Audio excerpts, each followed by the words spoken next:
but even if we can't get through everything, then we'll make sure that we're able to get you the rest of the presentation at another time.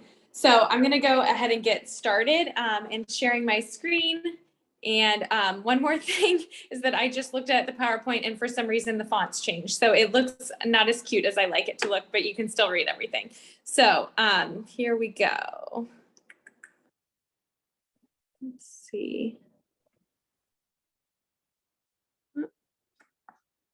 Did that share the screen? Oh, nope. No. Okay.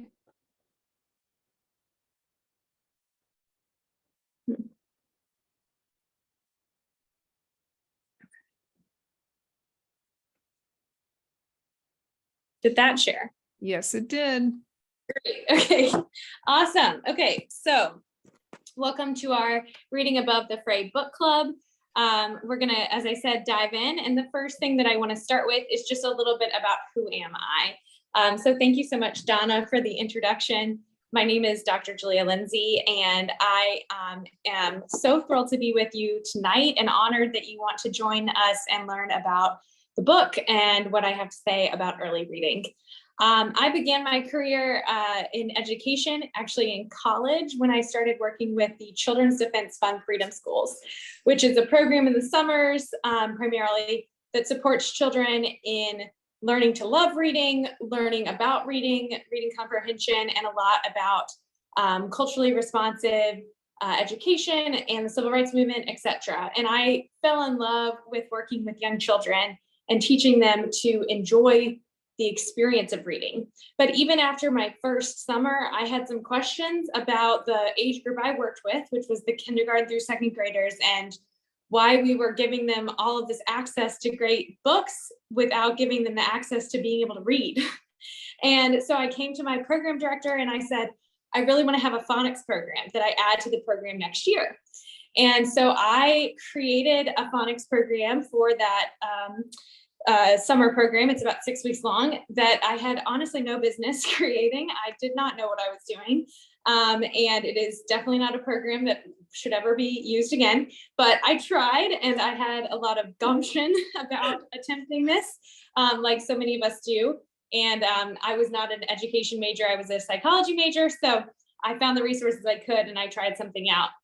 And so that was kind of my first excitement, if you will, around phonics and around thinking about, well, how do we actually get kids to read words, not just enjoy reading and not just think about comprehension, but how critical it is to get kids to read words early on. Then I went on to teach kindergarten and first grade in New York City, where I had a similar experience in that I saw incredible growth in my classroom in really discrete areas. Across both grade levels, I saw students who were doing amazing in our school's really systematic explicit phonics program and could do everything I asked of them in that discrete time of day. And I saw kids who were doing amazing in our school's program that was based really around reading comprehension and knowledge building. But I did not see evidence of those skills and knowledges in the time of day where we were teaching reading in small groups. We used a Fondas and Pinnell guided reading style small group structure.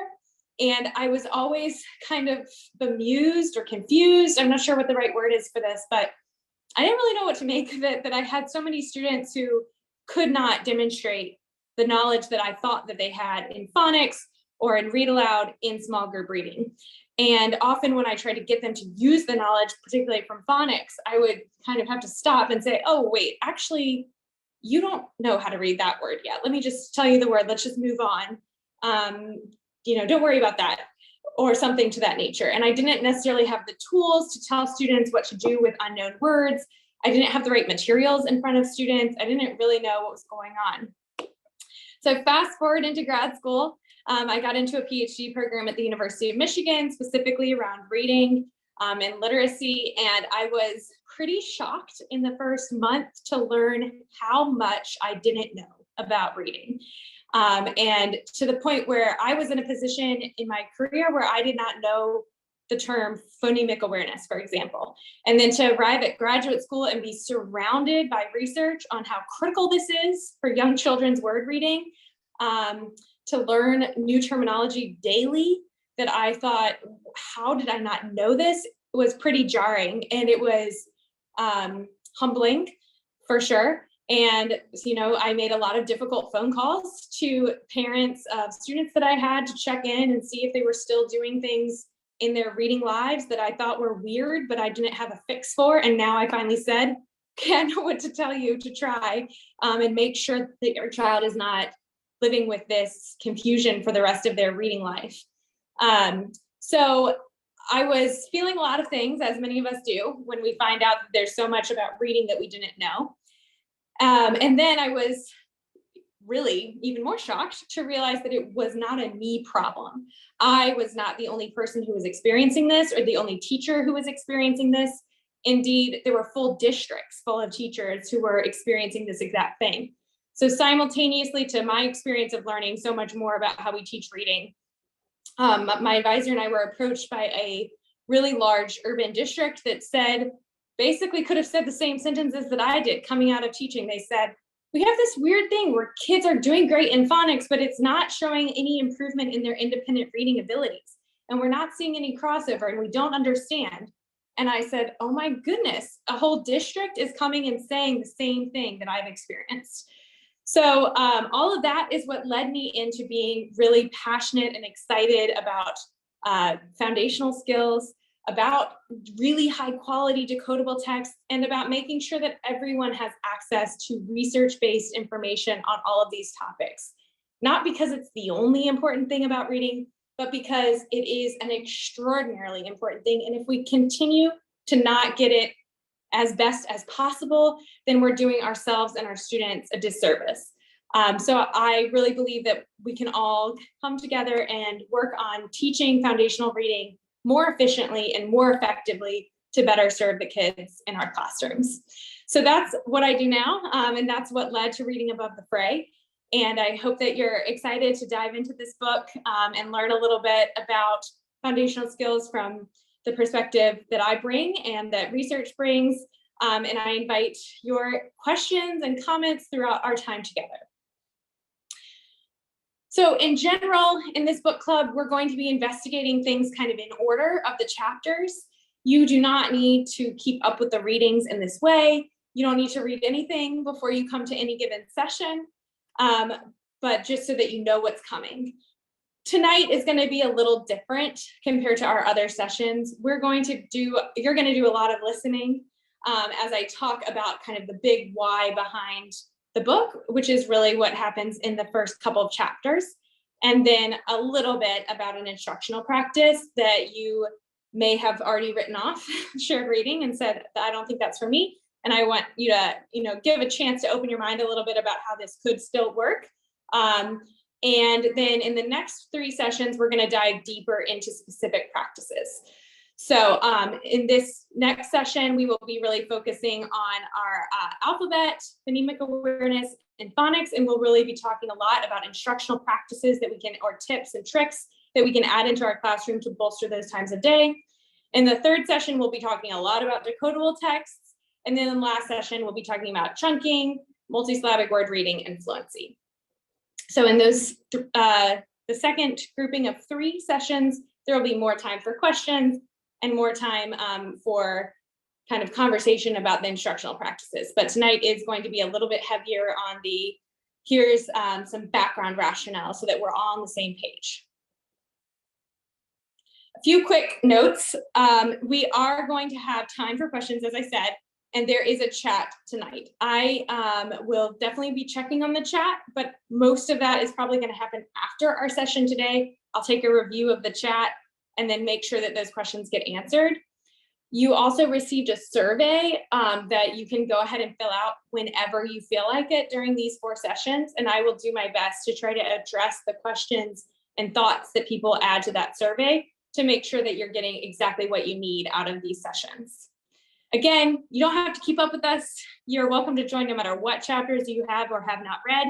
You don't even have to have the book in your possession yet to follow along with the content that we're going to talk about. All right, so we're going to dive on into this evening. This is a lot. There's a lot of content tonight because I wanted to save as much room in the other sessions for instructional practices. So bear with me. I do know that this is a little dense, and if you need to step away at any moment, that is completely fine. So we started out with our welcome. Now we're going to dive into the first two chapters, which are really about decoding, and then the third chapter, which is about why not just decoding. Then we will do a little bit on print concepts, and finally we'll talk about transforming a shared reading for foundational skills.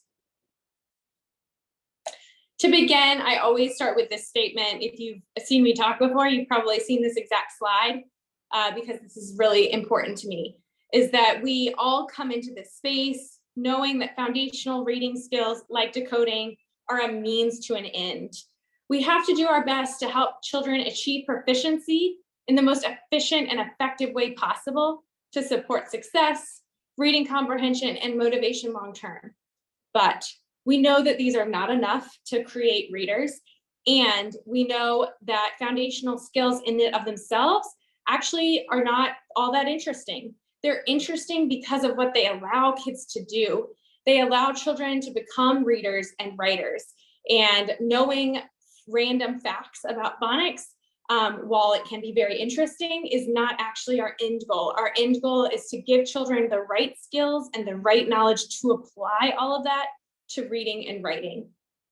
So when we come into the space acknowledging that, hopefully we can see that there's still room for all of the other things that we need to do in an early reading classroom to set children up for success. All right, so let's dive into chapters 1 and 2, which are all about why decoding. Why is this the focus, even if I just said it's not the only thing that we need to do in reading. All right, so chapter 1, to set you up if you're about to read this, or if you have already read it, to do a little review, talks about what are foundational skills? Why are there potentially some different definitions when people talk about foundational skills? What are some of the models of reading discussed in the research community? And what are some of the missing elements of foundational skills?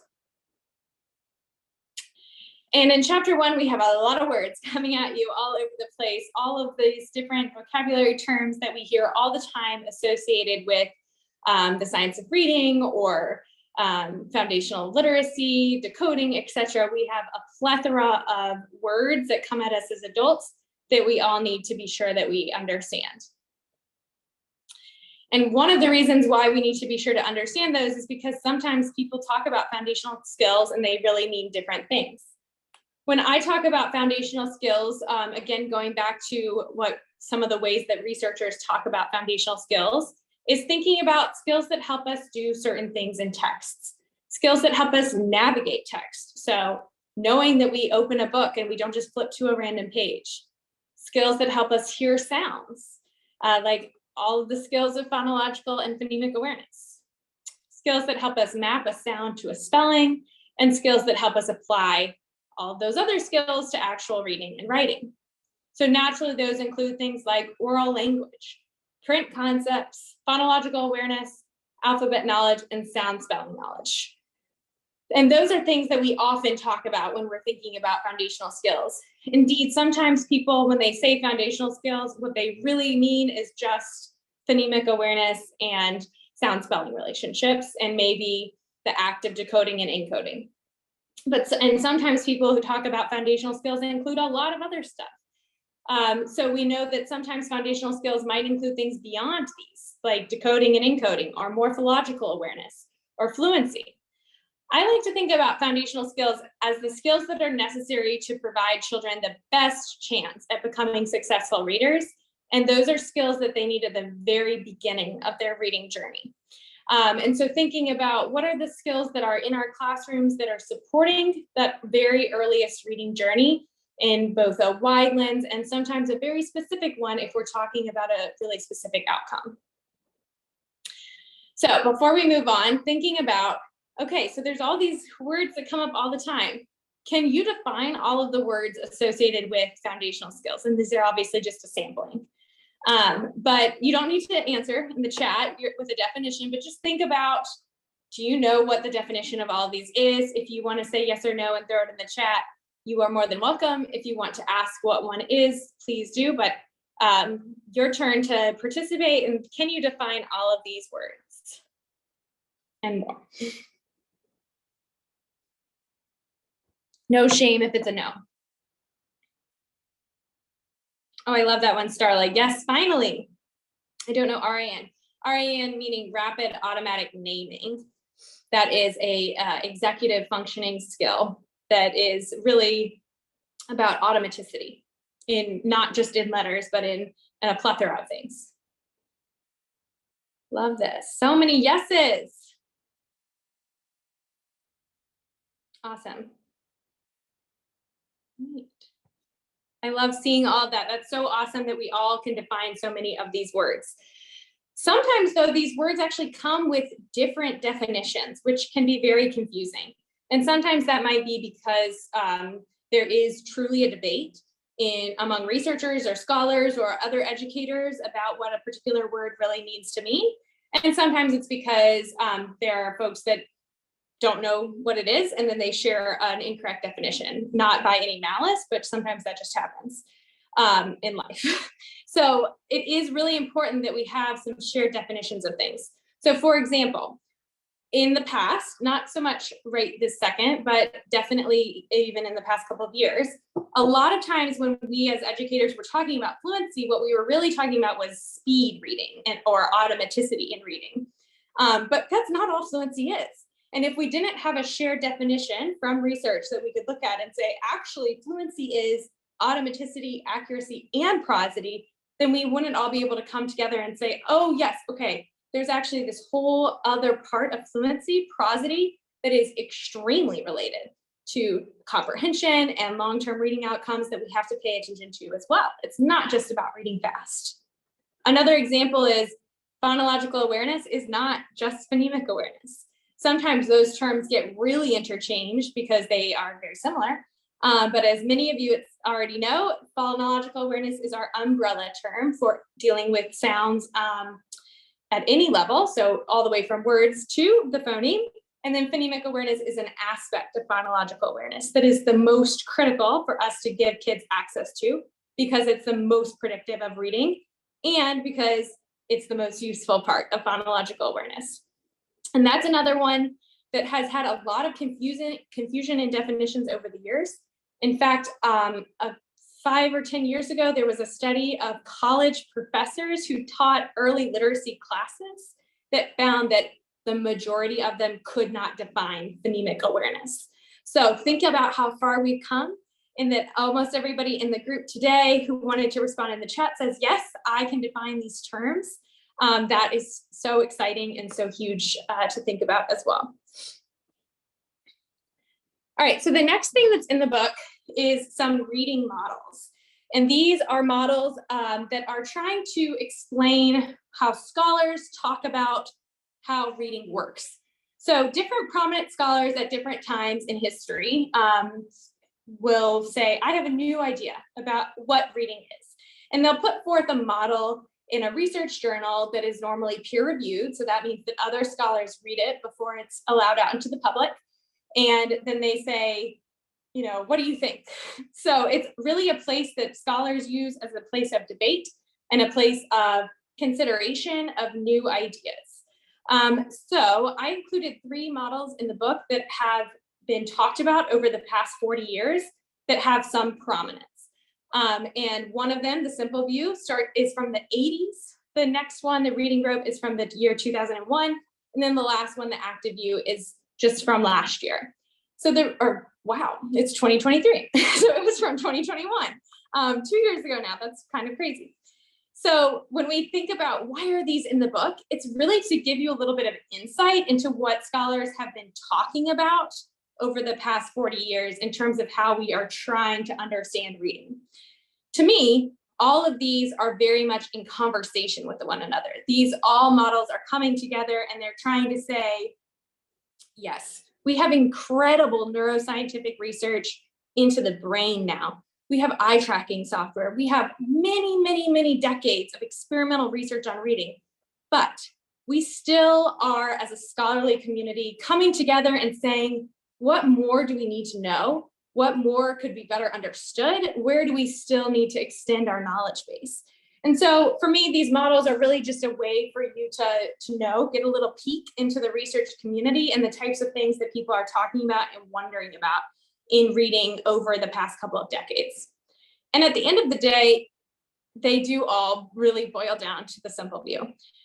They really do tell us that reading is the combination of decoding and language comprehension. There's some debate, as you saw on the last slide, around what are the particular elements of each of these and how do they talk to one another in different children's brains, or in everyone's brain. But at the end of the day, the simple view is the most important one for us to understand, because it really cues us into this idea that we can't read without either aspect, decoding or language comprehension. You can't be a reader just because you can comprehend language, but you also can't be a reader just because you can decode. We have to have both in order to lend itself to successful reading comprehension. So if the models overwhelm you, that's okay. This is the one that you should do your best to try to deeply understand if you want to think about what are the elements of reading that I need to be really thinking about in my classroom. Last thing about the models, as I said that last sentence, these models were not made for teachers. They were never made for teachers. They were always made for other researchers to debate. So sometimes they might seem really unfriendly. They might include a lot of jargon, or they might seem like they are missing something about our classrooms. And that's because they were not created for teachers. Just to be totally transparent, they were created so other researchers would see them. So just keep that in mind if you're like looking at one and it's feeling really overwhelming, that was, the purpose was never to say, you need an instructional time of day called background knowledge. You need an instructional time of day called vocabulary. The purpose is really theoretically, what is reading? All right, so that's all about chapter 1, and it's really getting you into, okay, foundational skills. Here's what people talk about when they talk about reading in the scholarly community. If you've already read chapter 1 or you're wondering about it, go ahead and you can put questions in the chat. Again, I'll try to answer some as I go, but if I don't get them to them tonight, we'll save the chat and look at them later. The next chapter, chapter 2, is my personal favorite. It's all about what is decoding. Why is it so cool, and why do we focus on decoding? So I know a lot of you already know quite a bit about decoding, but I always want to kind of level set so that everybody has the same information. And again, if you haven't read the book, you can still be here tonight. So I want to make sure to give everybody some of the same information. So if you already know a ton about this, you'll just bear with us, or mute for a couple minutes and then come on back in. So I think that what is so incredible to think about decoding is this. When we have researchers who look at preschoolers and they have eye tracking software looking at them, and they have an adult read a book aloud to them, they consistently find that young children, like 4 and 5-year-olds, are looking at the words on a page 2.7% of the time, approximately. So in other words, 97% of the time that a young child is listening to a book being read to them, they are looking at the pictures, their mom or dad or grandma or grandpa or teacher, the outside world, the window, the other kids sitting beside them, picking their nose, all the things that 4-year-olds do. But they're not looking at the words, because the words don't engage them. They don't hold any interest for them, because to a child who has not unlocked the alphabet yet, they're just sort of weird black marks, and they're not nearly as exciting as the pictures and the other things around them.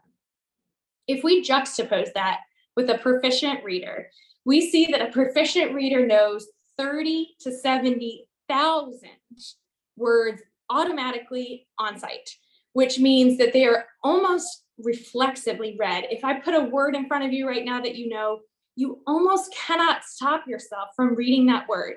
So we go from a place where our brains are completely disinterested in letters to a place where our brains are reflexively understanding 70,000 words. That's a phenomenal change in our brains. And we know that reading is not natural. This change in our brains isn't happening naturally. It's not a happy-go-lucky change.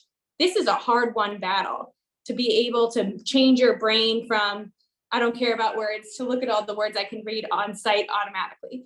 because we're changing neural networks, we're redesigning really what our brain is doing and how it's interacting with the world around us. So when we think about teaching decoding and we think about moments that can feel really hard, especially for the children in front of us, thinking about, okay, it's supposed to be hard. It's gonna be challenging to change our literal brains in front of us. Decoding is gonna sound rough. It's not gonna be all easy because this is a massive undertaking that kids are working on, and I know that I can support them through this.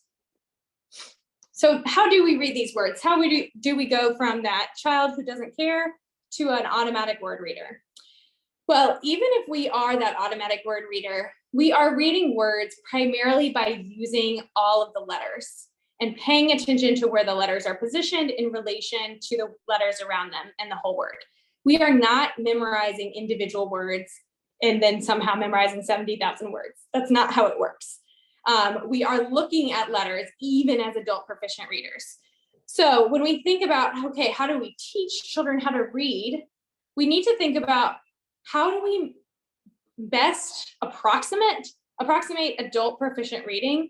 And yes, from our perspective, sometimes it looks like, oh, that means memorization. But in fact, now that we have more information about what reading is from research, we know it actually means knowing a lot about letters and the sounds that they represent in spellings. So that's how we can read a word no matter where we are in the spectrum. Even you and I right now are looking at all the letters. We're doing it a little bit differently than a new reader, but we are looking at the letters.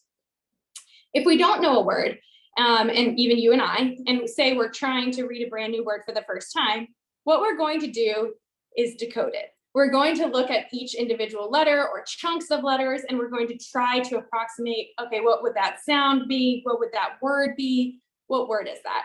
We're basically going to decode it. And after decoding a word, generally research suggests between 1 and 8 times, and that depends on the context, it depends on the word, and it depends on the reader themselves. Then readers are creating an orthographic map, which allows for fluent reading. So what is an orthographic map? This is a hot term. I know it's all over the place. The orthographic map is really a kind of, you can think about it as a triangle in memory between the word's meaning, the word's pronunciation, and the word's spelling. And when we create these orthographic maps, we're storing words in our long-term memory so that we can automatically recognize that word in the future and also automatically understand that word in the future. We can also use orthographic maps to help build our schema for what spellings represent typically in words. So if we know a whole bunch of words that start with the digraph SH, we can use that to help our understanding of, okay, every time I hit this, the best chance for me reading this word correctly is to pronounce that first as sh. So when we are recognizing words, we actually do have a couple routes. The best, the holy grail, is this automatic word recognition. That's what we're aiming all children to be able to do. After all, that's what you and I are doing, is we have this automatic, effortless retrieval from memory in our long-term storage. We are not thinking about it. We don't need to use any cognitive effort. But if we don't know what a word is, we really have 2 options. The first option is to guess. It might surprise some of you to know that you can guess at a word. Yep, you can. There are a lot of problems with it, but it's possible. You can use context, syntax, clues, etc. You can totally guess at a word. The reason why it's not a good idea to teach kids to guess at words is this. Number 1, it is not effective. It rarely gets you to the right word. Number 2, it's not efficient. Even if you do get to the right word, it probably takes a whole bunch of tries of guessing other things. Number 3, you can't do it by yourself. You're not going to know you guessed at the wrong word based on cues on the page because you're not looking at letters, are you? You're just thinking about general context. So the only way you'll know you're wrong is if someone tells you, no, that wasn't that word. So in other words, it's creating readers who need the support of external factors, not actually the letters on the page. And finally, the last and probably most critical for us to think about and when we're thinking about the development of readers is guessing does not lead to the same orthographic mapping as decoding. When we see guessing and memorization of words, we do not create the same type of long-term storage that we create when we decode a word. So that's putting us at a less likely, it's less likely that the next time we see that word, we're going to be able to decode it or read it automatically because it's not stored in the same way. So it's not really a great idea. It is possible, but it's just not a good idea. The better idea is to decode words. Decoding is when we're using the knowledge of letters, letter patterns, sounds, including that letter by letter decoding, but also using larger parts like morphemes and other chunks of words. Decoding is really critical because it helps readers across time. In the immediate term, it's the most efficient, effective, and reliable way to recognize an unknown word accurately. This is true for you and for your students. If you are someone who, like me, grew up in the whole language era, and you might not have a deep knowledge of phonics for your own reading, and you're learning a lot about letter sounds and spellings that you did not know as explicitly as you might know now, you might find that actually it's easier for you to recognize unknown words too, because you have more skills to actually effectively decode words. It also helps in the short term, so kind of more medium, I suppose, in two ways. First, it helps students again in using independent knowledge of English orthography to read and spell. So again, when you're relying on the letters that are on the page, unlike when you're guessing, you're looking at independent information that you can gather without the support of an adult, no matter what your context is. And you're using the information that's presented to you in order to read a word or to spell as well if you want to write. And this is leading again to the creation of those orthographic maps. In the long term, decoding is what allows for automatic, effortless sight word recognition. Sight word recognition here, I mean words we can recognize on sight. That is not the same as a sight word, which we have historically named high frequency word sight words, but that is not quite the same. So when I say sight word recognition, we mean any word in the whole English language, like literally every single word on the screen right now is a sight word probably for everyone in this group. Second, it creates this long-term fluency in reading and spelling. And then finally, it creates readers who use decoding to attempt new words, which we see in research might improve skill, might improve motivation, and might even improve response to intervention, which is a really cool one to think about as well. So what goes into recognizing a word, AKA why decoding is so hard? What's all of the stuff that's going into this? Take a look, think about all the things that you need to know to read the word sit.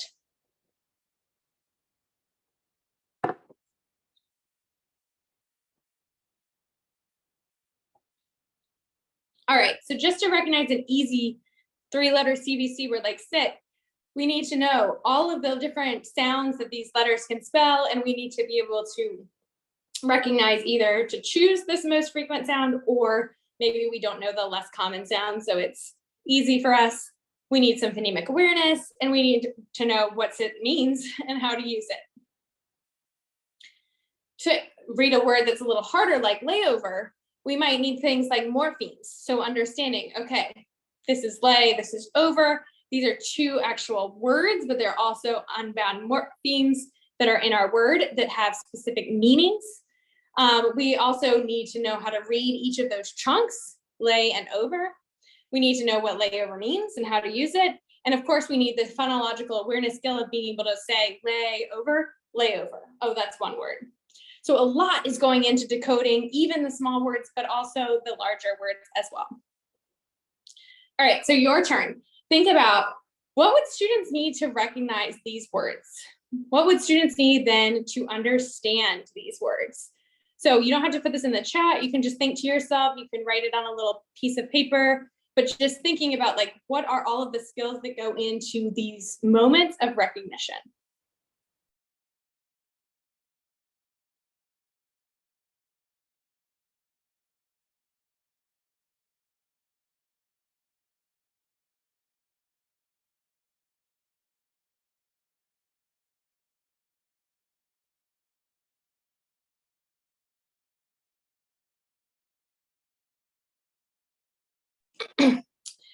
All right, so as you notice with the past two examples, you need a lot to go into these.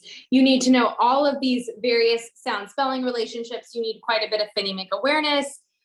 In the case of the word like reading, you would need to be able to chunk that into syllables or to know that ing ending. With something like sky, you need a lot of information about the different sounds that Y is able to represent and how to pick the right one in this context. And that's only for A, that's only for recognizing these words. And then after you've recognized a word, needing to try to understand that word, there's another lift there in thinking about what does this word mean? Remember that orthographic map includes meaning. It's pronunciation, spelling, and meaning. The trick here is knowing the order. So when we think about supporting word recognition, we're thinking about things like sound spelling relationships, phonemic awareness, etc. And then after we've recognized a word, that's when we want to understand the meaning of a word. So when we think about how do we support kids in all of these elements, first recognize the word, then understand the meaning of the word. And that, again, just like how decoding is approximating adult reading, that's approximating adult reading too. When researchers have done studies on adult readers, they find that they actually do recognize the word a split second before they understand the meaning of the word. So thinking about first recognize it, then understand what that is. And last, just a little bit of I know about decoding. Decoding may be painful in the moment, but guessing, again, is painful for a lifetime. Decoding words creates readers who are going to be rich getting richer. And that, I mean, they're going to have this whole bag full of words that they've decoded and that they are storing in long-term storage that's going to lend themselves to being able to decode more words, feel motivated and successful by their ability to do this, and also is going to create better schema for them to be able to eventually understand a lot more words all on their own. And on the other hand, guessing does not create that structure. It just creates readers who are having to rely on all sorts of external factors. So even though in those early moments in particular, I've been there, I'm sure many of you have been there before, with kindergartners, first graders trying to decode some words, it can sound so painful. It can be really hard to sit there and listen and to support a child struggling through, but that struggle is productive, and that struggle is what needs to happen to do that incredibly beautiful hard work of changing the brain of a child into the brain of a reader. All right, so a few myth busters to get us started. The first myth buster is when we hear all of this, sometimes the first instinct is to say, okay, this is phonics. Why are we always talking about this more and more and more? Isn't this just phonics? Well, the first thing to know is that phonics alone is not enough. Just historically, not always. A lot of the times phonics was really just about sound spelling relationships in isolation and in individual words. But that's not all there is to decoding. We know that we need information about print, we know that we need phonemic awareness, and we know that we also need a lot of practice in context with both reading and spelling in order to actually become proficient at these skills. And if we want great word readers, we got to teach them decoding on purpose for many types of words. We can't just hope that if we give them this information in phonics that they will independently go off and suddenly be able to decode words. I don't know about you, but I had kindergartners who literally could not remember what they had eaten for lunch the moment they walked back in from the lunchroom. So to say to those same children, can you remember independently that at 9 a.m. I taught you about phonics, and now at 1 p.m. when we're in small group, I'm expecting you to do that without me cueing you into that at all, without me prompting you at all, without me teaching you at all, is a little unfair. So let's not bury the lead here. Let's tell kids what we're teaching them, and let's explicitly support them in the act of decoding. And we're going to talk a lot more about that in the session on decodable texts. And the last mythbuster for this section is that focusing on decoding will make kids hate reading. This is, I know, one that's heavy on a lot of people's hearts, but there's some great news here. Research shows that better skills are what fuel reading motivation, not vice versa. So in other words, research demonstrates that better skilled readers are the more motivated readers, not because they woke up one day and were motivated individuals, but because they had better skills and they read more. and they developed even better skills. And then they were motivated by a cycle of success. And that's what we're looking for. How can we give kids the ability to be successful so that they're more motivated to try harder and to be more successful, instead of waiting for kids to have some sort of spontaneous motivation to do this incredibly hard task. It is the new year, so probably some of you have fitness journeys that you're going on, which that's awesome. Love that. But we all probably know that if you try something out like a New Year's resolution, you might start with a lot of motivation and then it might really taper off. Or you might not even start with really much motivation at all, but you kind of force yourself to do it. But we also know from research on adults that even if we have a lot of gumption about it, our motivation will fade with things like that.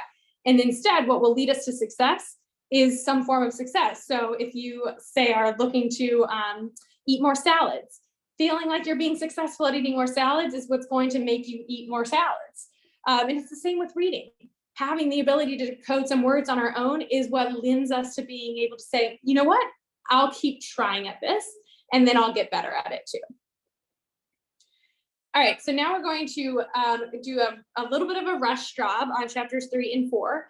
And the reason for that is that chapter 3 is a little short anyhow, and there's a lot of other places where you should go for this information. And chapter 4 is really a lot of stuff for kindergarten teachers. So we're going to spend a lot more time on some of the later chapters that are applicable across the grade spans.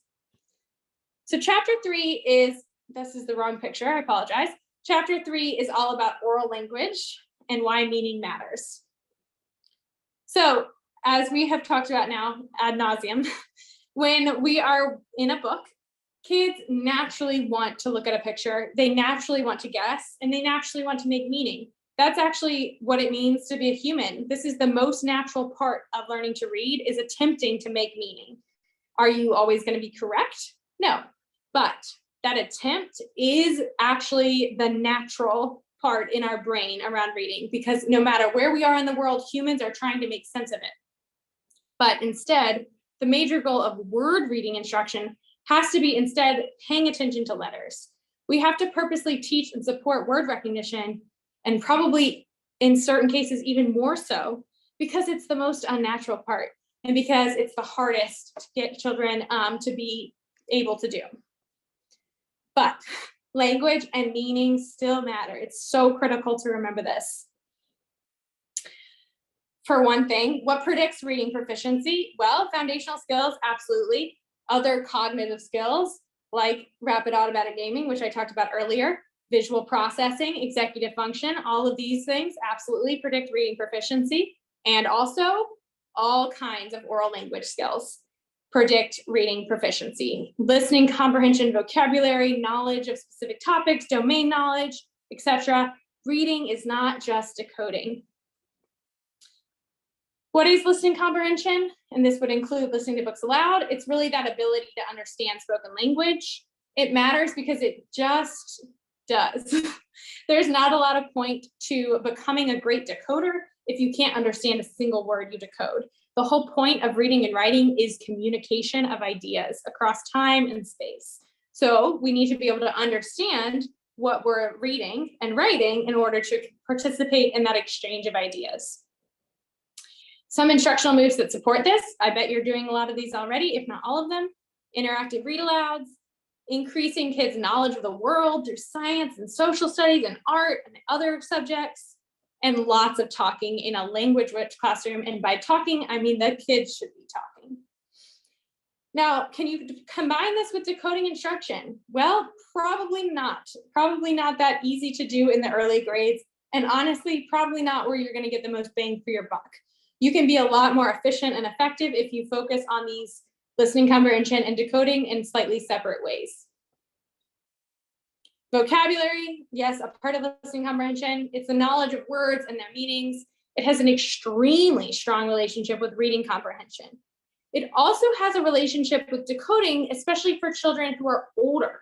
So children who are in the older grades, grades 3 and above, who are still learning to decode, the relationship with their skills and their vocabulary is very strong.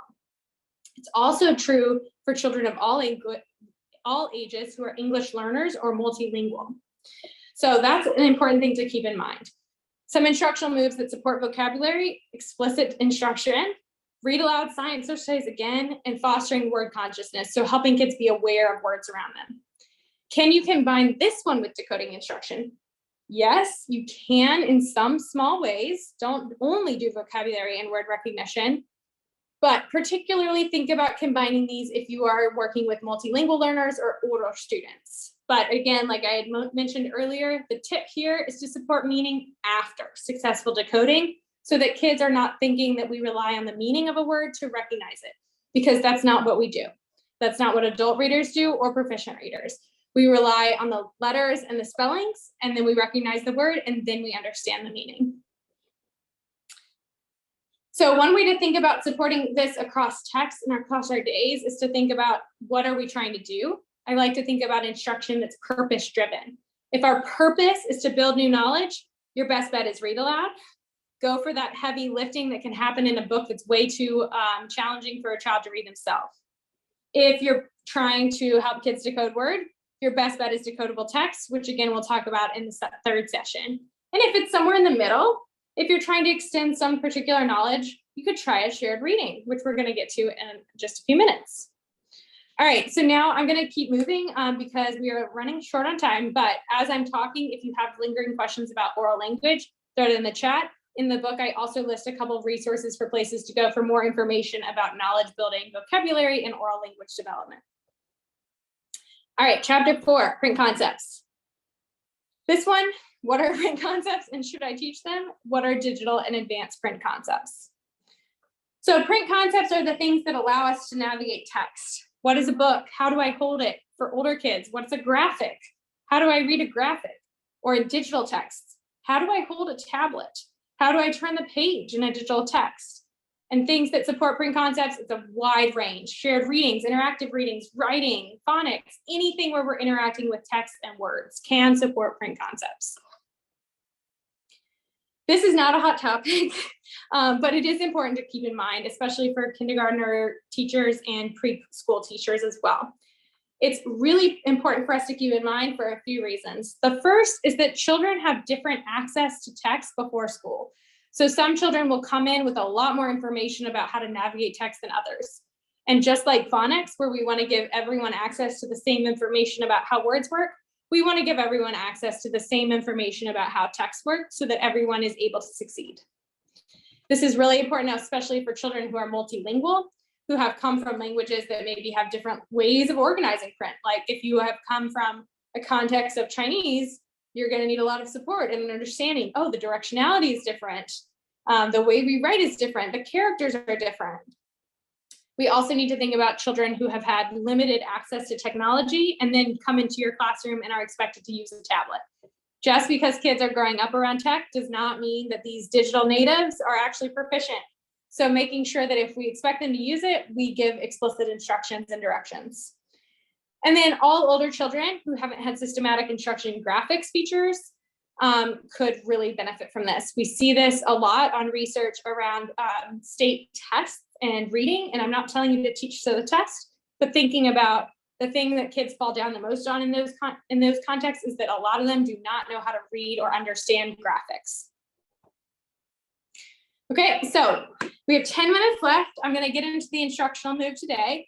Again, thank you for holding on to us, but we are, and next week, I promise we will be far more instructionally focused. This was our broad overview and giving you a little taste of something to try, particularly in the lower grades or with children who are still learning those early concepts.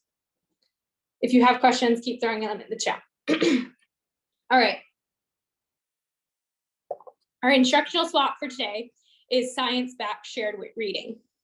I know what you're thinking. What is she talking about?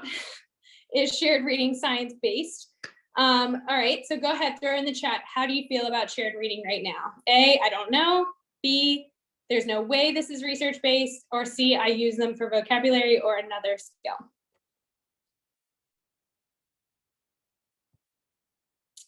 Sarah, I will have to look up what the font is. I don't remember, but I can look it up for you.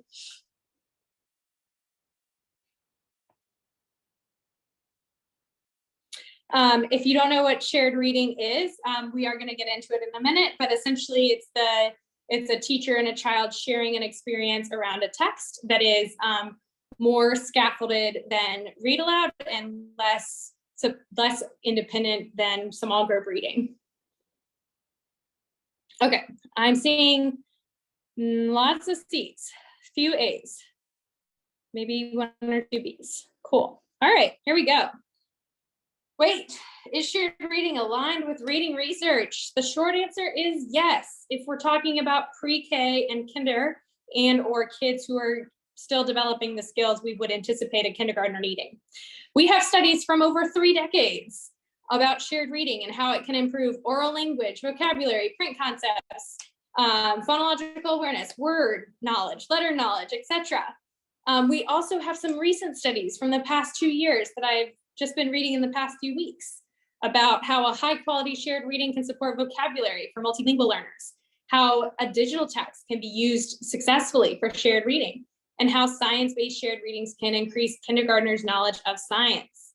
So why shared reading? Well, we can support multiple aspects of literacy development, including oral language and print concepts, and even sound spelling relationships and decoding all at once. In this example of instructional simultaneity, if you want a really fancy term for it, is a bang for our buck moment. If we can do a lot in a short amount of time, it's definitely something worth thinking about. And again, shared reading can be aligned with reading research. It's not the same as explicit instruction, though. It's not a replacement for our explicit instruction, and it is not a way to teach decoding. What a research-based shared reading is a way to support the application of foundational knowledge in actual texts, and it's a useful way to support very early readers or pre-readers in understanding how texts work. I'm going to do it in 1 second, Kristen. So this isn't just your same old shared reading. If we're thinking about how to make a research-based shared reading that supports foundational skills. Essentially, what is a shared reading? It's sharing a text between a teacher and students. So it's a technique for engaging students in a text that they can't read on their own for a specific instructional focus. So what we do is we focus on a skill. So maybe we pick 2 skills. We might say, okay, we're going to be working on directionality, so knowing we go left to right, and we're also going to be working on in marks because it's early kindergarten and I'm working on kids understanding, okay, this is what a text really is. I'm going to be carefully planning that and connecting it to other times of day. I'm going to look and see, can I pick a text that is connected to other learning goals and content I have? Maybe I'm going to pick a text about families because in my social studies unit right now, we're also studying families. And I'm going to know that it's in addition and not instead of. If you already use shared reading, that's great. You can adjust them a little bit to focus on foundational skills as needed. If you don't use shared reading, no problem. Think about this as an add-on. Again, shared reading is not the place to do explicit instruction. It's not a replacement for phonics. It's an add-on into our day that can be used as a bridge between kids who are learning what is book, what are words, how do I deal with letters, and kids who are starting to read more independently. It's a place where we are able to support kids in going from their current skill level to a higher skill level, but it's not really a place where we necessarily do a lot of explicit teaching. We often want to reserve that for another time of day. So if you want to try this, here are the places that you should swap out for instead of swapping out explicit instruction. You might try swapping out a predictable text for shared reading. So for example, if you teach in kindergarten or you teach early readers and you're using a text like, I see a duck, I see a cat, I see an elephant, and your goal with that is one-to-one correspondence, we have zero research that suggests that that is going to be effective. But we do have research that suggests that doing a shared reading is going to be effective in supporting kids' concepts of words and letters and text structure. So instead, try using a shared reading. Or you could try swapping out a 10-minute time of day like calendar time for shared reading. Again, not here to make any enemies, but unfortunately there is not research that shows that most of the time calendar time is an effective time of day for the goals that we often have for it. So if you're looking for, okay, I really need to support kids in understanding more about print concepts or vocabulary, or bolstering their application of these phonics concepts in print with more support, you could try a shared reading in that time of day once a week and see what happens. Again, do not swap out phonics. Don't swap out your content-rich read alouds. This is in the in-between. If you want to think about what kinds of books would fit in here, think about things like a selection from a Dr. Seuss book, or a short poem, or a song that you have written out, not things like longer read aloud text. So your quick guide for shared reading 101, when you're picking a text, try to get something print salient. So that means that the words are really exciting and big so that kids are drawn into those words. Try to think of something related to your students' interests or content. You might grab something rhyming. The suggestion there is because there are a lot of research studies where they were doing rhyming text for shared reading that showed that that supported kids' understanding of words. And you might want to give some opportunities for decoding. If you're working on CVC word decoding, if there's 3 options in there where you can help kids decode words, that's awesome.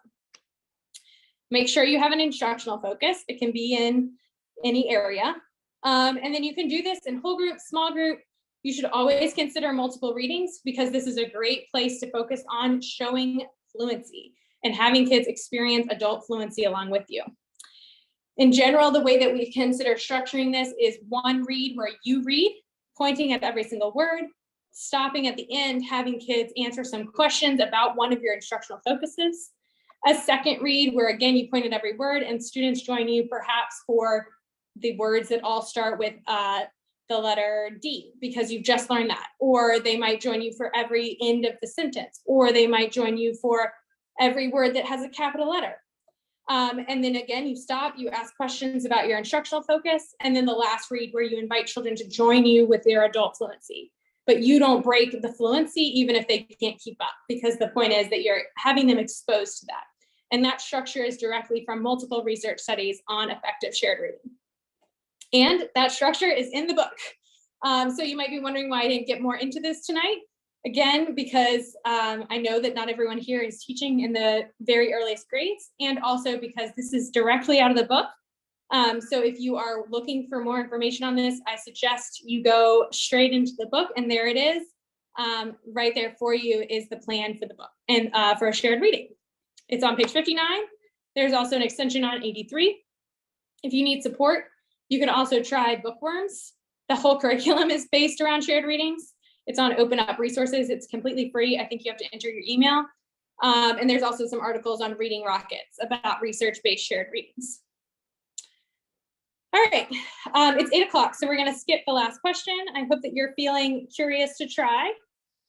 And now let's quickly talk about next week. Again, next week is gonna be chapters 5 through 7. If you are in PK or K or work with early readers and you wanna try out a foundational skills focused shared reading, I would love to hear about it. And if you want to gather questions, please do. Again, next week is going to be a little bit different because we're going to be really focused on specific instructional strategies for phonics, especially teaching the alphabet, but also later word recognition and for phonemic awareness. If you have questions before next week, please don't hesitate to reach out. If you go to my website, either one, and you hit the message button, that literally sends an email directly to me. So I will see it and respond. Or if you want to message me on any of the social medias, you are welcome to. I don't check all of them as often as I should, but I will try. And if you have additional questions that you are really weighing on your soul, of course, if you reach out to Donna, I'm sure she will get them to me as well. Thank you so much for your patience. And I'm so glad my Wi-Fi worked. Yay! It worked.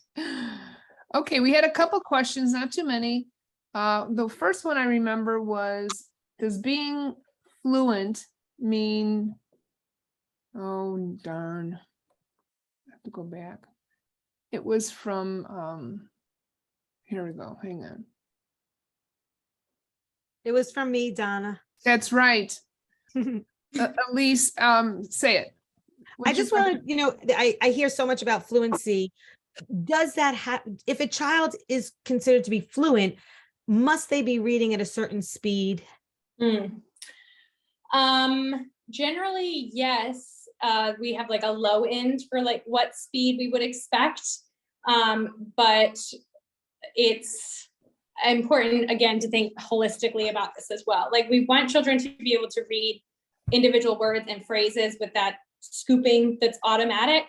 But I think that in the past, we put so much emphasis on speed that some kids' takeaway is, I must be a speed reader, which isn't necessarily the case. But generally, the benchmarks that, for example, Dibbles has and that sort of thing are helpful to think about. But if a kid is off by, a couple words per minute, it's not like cause for alarm if they are demonstrating real expression in their reading and they are clearly comprehending what they're up to.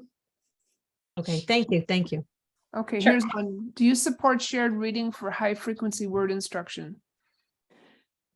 Yes. So again, shared reading, to me, I like to think about when we're teaching foundational skills, we're thinking about explicit instruction, practice in isolation, and then application.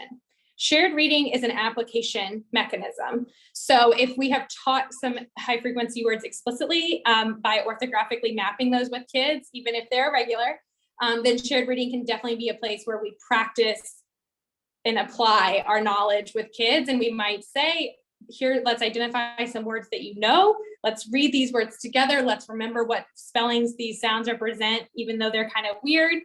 So that could be a place to support application of high frequency words. Okay, here's one.